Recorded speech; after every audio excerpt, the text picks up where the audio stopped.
যারা কন্টেন্ট ক্রিয়েটাররা আছে তাদের জন্য আমার ভিডিওটা, পুরো ভিডিওটা দেখবেন। এক ভাই আমাকে প্রশ্ন করতেছে, ডাইরেক্ট ফোন দিয়ে বলতেছে, ভাইয়া আপনি একটা গেঞ্জি দিয়ে কয়টা ভিডিও বানান? ওকে বলছি, ভাইয়া আমি 1000টা ভিডিও বানাবো, আমার তাহলে তো 1000 গেঞ্জি পাল্টাতে হবে। তাহলে ভাইয়া 1000 গেঞ্জি পাল্টাবার তো আমার এতটুক তৌফিক নাই, ঠিক আছে?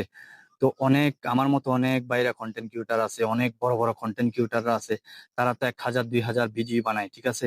তারা কি আমার মতো, তারা কি, আপনি যে প্রশ্ন করছেন, তাহলে তো ওদেরকে খালি একটা ভিডিওতে একটা গেঞ্জি গাদ দিতে হবে, তাহলে তো 2000টা ভিডিও করলে 2000টা গেঞ্জি পাল্টাইতে হবে।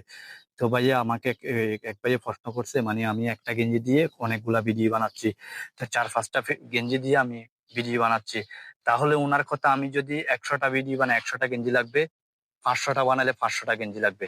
এতটুক গেঞ্জি কেনার তো ভাইয়া আমাদের তৌফিক নাই, ঠিক আছে? তো আপনি যেহেতু প্রশ্নটা করছেন ভাইয়া, আমি এই প্রশ্নটা এখানে তুলে ধরলাম ভাইয়া, আপনি কিছু মনে করিয়েন না। আপনি আমার ভিডিও দেখেন সব সময়, আমি জানি।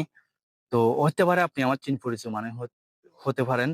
তো যারা কন্টেন্ট ক্রিয়েটাররা আছেন, তারা একটু মাথা কেয়ার রাখবেন। এই ভাই প্রশ্ন করছে, আমরা একটা গেঞ্জি দিয়ে অনেকগুলো ভিডিও বানাচ্ছি, তো ভাই তাহলে তো আমাদের অনেকগুলা গেঞ্জি লাগবে, আমাদের গেঞ্জি দেখে কি মানুষ আমাদেরকে ফলো দিবে?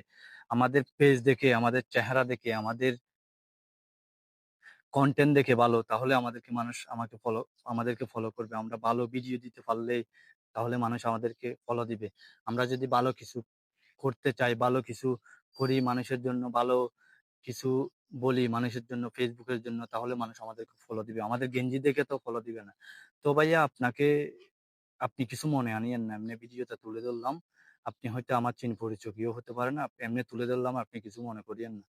তাহলে ভালো থাকেন, ঠিক আছে ভাইয়া? আপনি আমার ভিডিও দেখবেন আমি জানি। ওকে, আসসালামু আলাইকুম।